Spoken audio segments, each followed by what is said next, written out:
छोकरी जन्माए हम ऐसे वाह रे ऊपर वाला तेरा खेल निराला। लड़की पैदा हो है तो दुनिया में के लायक नहीं आए का।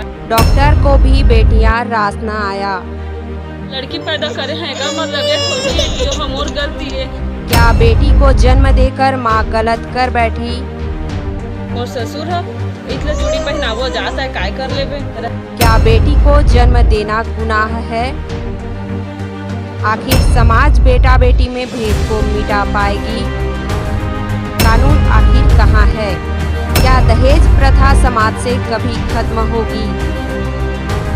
नमस्कार, आप देख रहे हैं फर्स्ट छत्तीसगढ़ न्यूज। जैसा कि हमने पहले बताया था, महिला की दर्द भरे वो आवाजें जो समाज के कानों तक नहीं गूंजती और वह जीते जी अंदर से टूट जाती है अपने छोटी सी बच्ची को गोद में लिए मीडिया के सामने अपने दर्द रखी थी। हमने उनके बातों को पहले रखने की कोशिश की और अब उस महिला की आपको पहचान बताने जा रहे हैं जो समाज में अपनी जिंदगी तो जीती है पर हासिल कुछ नहीं आता। बेटियों की बेबस माँ ससुराल की ताने बाने में फंसी, अब न्याय के लिए कानून से लगा रही गुहार। प्रदेश में महिलाओं को सशक्त बनाने सरकार नित नए आयाम स्थापित कर उन्हें नई बुलंदियों को छूने की सांसें भर रही है।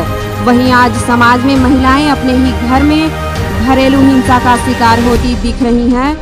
आज समाज में घरेलू हिंसा, दहेज प्रताड़ना, यौन हिंसा की घटनाएं महिलाओं को अपने ही परिवार में टूटती दिख रही हैं। कहा जाता है यत्र नार्यस्तु पूज्यन्ते रमन्ते तत्र देवता, यानी जहां नारी की पूजा होती है वहां देवता निवास करते हैं। कोसीर मुख्यालय के दहीदा गांव की एक ऐसा वाकया सामने आया है जिसमें 2 मासूम बेटियों की मां बेबस है और न्याय के लिए कानून से गुहार लगा रही है।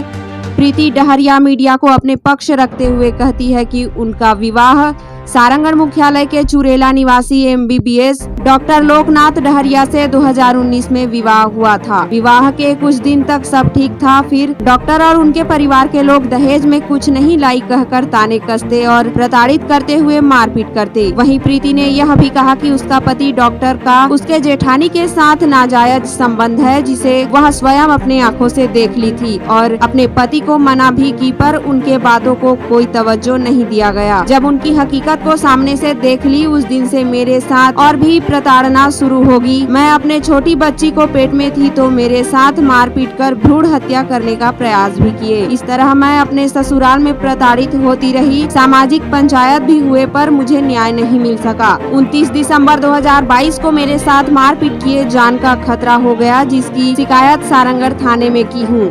अपने ससुर पर आरोप लगाते हुए कहती है कि मेरा ससुर कहता है 2 बेटी को जनी हो, मेरा बेटा संतोषी को ही चूड़ी पहनाकर रखेगा। वही प्रीति कहती है उसके 2 साल की बच्ची के साथ निंदनीय कृत्य उसका जेठ का बेटा किया है, जिसका सारंगढ़ में मामले में दर्ज है। अपने साथ घटे घटनाओं को सारंगढ़ थाने के साथ साथ जिला कलेक्टर जन दर्शन में और महिला आयोग में शिकायत की है। अब कानून से न्याय की गुहार लगा रही है। क्या कहती है प्रीति डहरिया उनकी जुबानी से? क्या नाम है आपका? मैं प्रीति डहरिया MBBS डॉक्टर लोकनाथ डहरिया के साथ मेरा विवाह हुआ 2019 में, जिसके विवाह के बाद ही मेरे ससुराल वाले मुझे दहेज के लिए प्रताड़ित करने लगे। दहेज कम लाई है बोलकर मानसिक रूप से मेरे को प्रताड़ित करने लगे। उसके कुछ दिनों बाद मेरी जेठानी संतोषी और मेरे पति डॉक्टर लोकनाथ के बीच अवैध संबंध के बारे से मैं जानी, जिसको मैं अपने पति को बताई कि आप मुझसे शादी किए हैं, आप ऐसा संबंध न रखें और मुझे खुश रखें, लेकिन वह नहीं रखे और मेरे ससुराल वाले और मेरे पति मुझे शारीरिक और मानसिक रूप से प्रताड़ित करने लगे। मैं जब गर्भावस्था में मेरी छोटी बेटी को थी तो मेरे ससुराल वाले जेठ दिलीप, संतोषी जेठानी और मेरे पति सास ससुर और खगेश, ये सभी मुझे मार पीट कर भ्रूण हत्या करने की कोशिश किए। इसके बावजूद भी मैं अपने मायके में आई और फिर से ससुराल जाने के लिए बोली और ससुराल पहुंची, लेकिन ससुराल वाले मुझे रखना नहीं चाहते थे।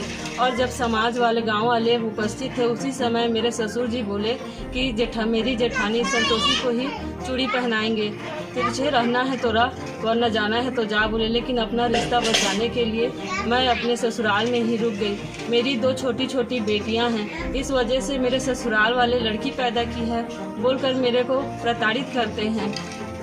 जब से शादी हुआ है तब से मेरे को कभी भी खुश नहीं रखे हैं और मेरे पति को मेरे खिलाफ हमेशा मेरे ससुराल वाले सभी भड़काते रहते हैं।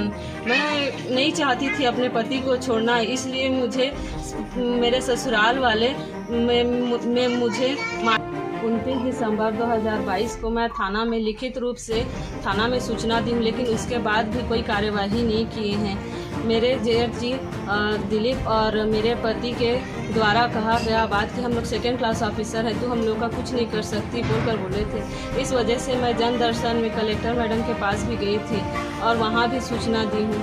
एसपी कार्यालय में मौखिक रूप से एडिशनल एसपी सर के पास भी गई थी और उसके बाद मैं महिला आयोग भी गई, लेकिन अभी तक मुझे न्याय नहीं मिला है और न ही कोई न्याय के लिए किसी चीज़ के लिए FIR कर रहे हैं। मैं अपनी बेटी के साथ दुष्कर्म हुआ है, जो लड़का 14 वर्ष का है, मेरी बेटी के साथ दुष्कर्म किया है, लेकिन उसके FIR तो किए हैं, लेकिन